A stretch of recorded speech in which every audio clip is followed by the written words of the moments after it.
जिस लड़की से शादी हुई है वो 10 गुना इनसे ज्यादा मोटी है। अब इनकी चेचिस देख लो आप। अच्छा हुआ उस मोटी लड़की से इनकी शादी नहीं हुई। उस मोटी लड़की से अगर राहुल अवस्थी की शादी हो जाती तो पेपर के अगले दिन हेडिंग पता है क्या छपती? ट्रक चालक ने साइकिल चालक को रौंदा। यही हेडिंग होती भाई साहब। ट्रक चालक ने साइकिल चालक को रौंदा, चालक की मौके पर मौत। प्यार मोहब्बत की बात करता तो हमको बहुत खराब लगता है। हमने आज तक प्यार मोहब्बत ना कभी किया, ना कभी किसी को राय दी प्यार मोहब्बत करो।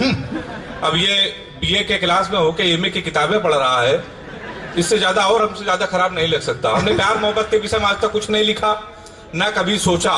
4 पंक्तियां पढ़ना चाहता हूं, अगर आपको लगे मेरी बात सही है तो तालियों का महोत्सव करके कवि सम्मेलन को कवि सम्मेलन बना दीजिएगा। मैंने प्यार मोहब्बत के विषय में क्यों नहीं लिखा कि वैलेंटाइन में एक लड़की को दिया रोज, फिर किया प्रपोज। वैलेंटाइन में एक लड़की को दिया रोज, फिर किया प्रपोज। ये मेरा पहला था चांस, फिर उससे मांगा रिस्पांस। वो भी धीरे से मुस्कुराई, मेरे करीब आई, बोली मैंने तुम्हें मना किया तो तुम जल जाओगे। मैं तुम्हें जनता की तरह चाहूंगी पर तुम केजरीवाल की तरह बदल जाओगे। तो आपने 4 पंक्तियों में इतना समर्थन दे दिया, मुझे लगा ढेर सारा प्यार लेके जाऊंगा। प्यार मोहब्बत के विषय में कुछ नहीं लिखा। तमाम कारण एक कारण नहीं है। हमारे ये राहुल अवस्थी जी बरेली में रहते हैं। हम एक दिन इनके घर में रुके थे, इनके घर में एक जानवर पला है। हमने कहा राहुल भैया आपका ये कुत्ता है, ये तो शेर की तरह लगता है। हमसे बोले पांडे गौर से देखिए शेर ही है, कि जब से प्यार मोहब्बत के चक्कर में पड़ा इसकी शक्ल कुत्ते जैसी हो गई है। हमने आज तक प्यार मोहब्बत के विषय में कुछ नहीं लिखा।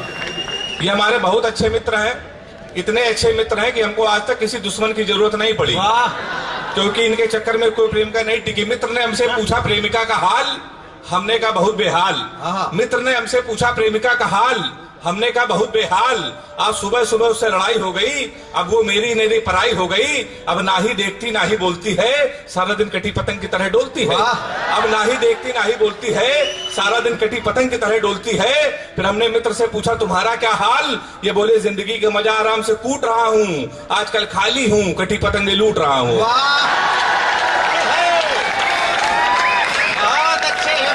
तो तमाम कारण भाई साहब, हमने आज तक प्यार मोहब्बत के विषय में कुछ नहीं लिखा और किसी भी आज तक किसी लड़की को गौर से देखा तक नहीं। लड़कियों की एक जन्मजात बीमारी बता दो, किसी लड़की को गौर से देख लो तो कहेंगी देखो कैसे कुत्ते की तरह देख रहा है, और ना देखो तो कहेंगी कुत्ता देख भी नहीं रहा है। ताली जोरदार बजाइए आप लोग।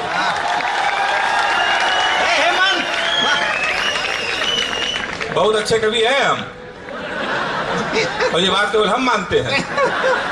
तो हमने आज तक प्यार मोहब्बत के विषय में नहीं लिखा। इसके एक और कारण है। एक बार हमने एक लड़की से पूछा अपने भाई की शादी में बुलाओगी, क्या क्या खिलाओगी? हमने एक लड़की से पूछा अपने भाई की शादी में बुलाओगी, क्या क्या खिलाओगी? लड़की बोली जब मैं ही नहीं रहूंगी तो प्यार किससे करोगे? और धोखे से कहीं मेरे भाई के हाथ लग गए तो रात भर तमंचे पे डिस्को करोगे। बहुत अच्छे हेमंत। तो तमाम कारण हमने आज तक प्यार मोहब्बत के विषय में कुछ नहीं लिखा। हमारे गेट्स बैठे हुए हैं, मैंने आज तक प्यार मोहब्बत के विषय में सोचा नहीं। इस कवि सम्मेलन का बिल्कुल बच्चा भी मैं कविताएं सीख रहा हूं, हालांकि बच्चे बड़े होशियार हैं। हिंदुस्तान का बच्चा कितना होशियार है, 4 पंक्तियों से फिर इसी तरह आशीर्वाद चाहता हूं। एक बार मास्टर साहब ने बच्चे से पूछा स्कूल नहीं आते हो तो घर में क्या बहाना बनाते हो? मास्टर साहब ने बच्चे से पूछा स्कूल नहीं आते हो घर में क्या बहाना बनाते हो?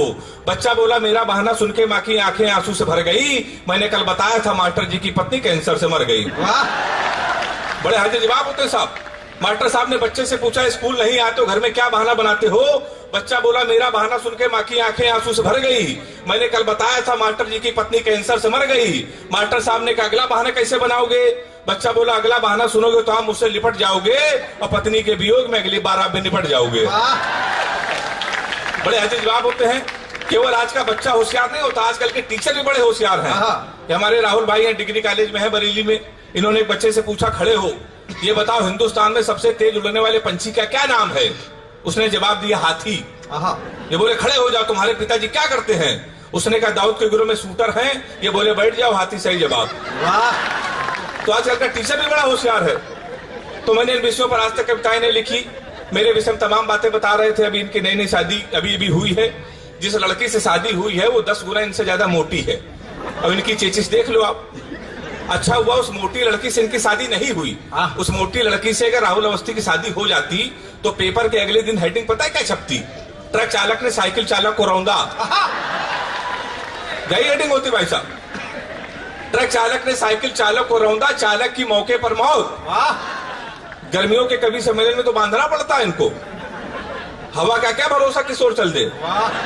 एक दिन तो हमारे साथ मोटरसाइकिल से जा रहे थे, मोटरसाइकिल की हवा निकल गई। ये पंचर वाले के पास गए, बोले इसमें हवा डाल दो।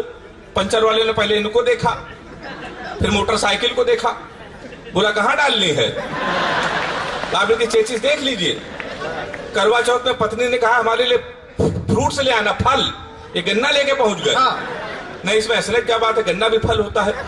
फिर उन्होंने पत्नी से पूछ लिया कैसा है, उसने कहा अच्छा है, तुमसे अच्छा है, कम से कम चुसा हुआ तो नहीं है। ताली जोरदार बजाइए। हम बता चुके अपने विषय में, बहुत अच्छे कवि हैं हम, बार बार नहीं बताएंगे। तो मैं बता चुका हूं, मैंने आज तक विषय में कोई कविता नहीं लिखी। मेरे विषय में तमाम बातें बता रहे थे। शादी आदि के विषय में हमारी भी नई नई शादी हुई। हालांकि हास्य कवियों की शादी बड़ी मुश्किल में होती है, होती ही नहीं है। हास्य कवियों को लोग आधा पागल समझते हैं। तमाम रिश्ते तो इसलिए लौट गए कि मैं हास्य कवि। एक रिश्ता हमारे आया, लड़की की माँ ने हमारी माँ से पूछा लड़का क्या करता है। हमारी माँ ने सीधा सीधा जवाब दे दिया कवि है। बोले इनके पिताजी क्या करते हैं, बोले वो भी कवि। बोले उनके पिताजी, बोले वो भी कवि। तो बोली क्या घर में कोई इंसान नहीं है। रिश्ता लौट गया। एक महीने बाद फिर एक रिश्ता आया। फिर लड़की की माँ ने पूछा लड़का क्या करता है, हमारी माँ ने कहा कवि। उन्होंने कहा शादी मंजूर। अच्छा, कवि के नाम कई रिश्ते लौट गए थे, हमारी माँ ने कहा मंजूर क्यों। उन्होंने कहा जोड़ी बहुत अच्छी रहेगी, आपका लड़का कवि है, हमारी लड़की पागल है।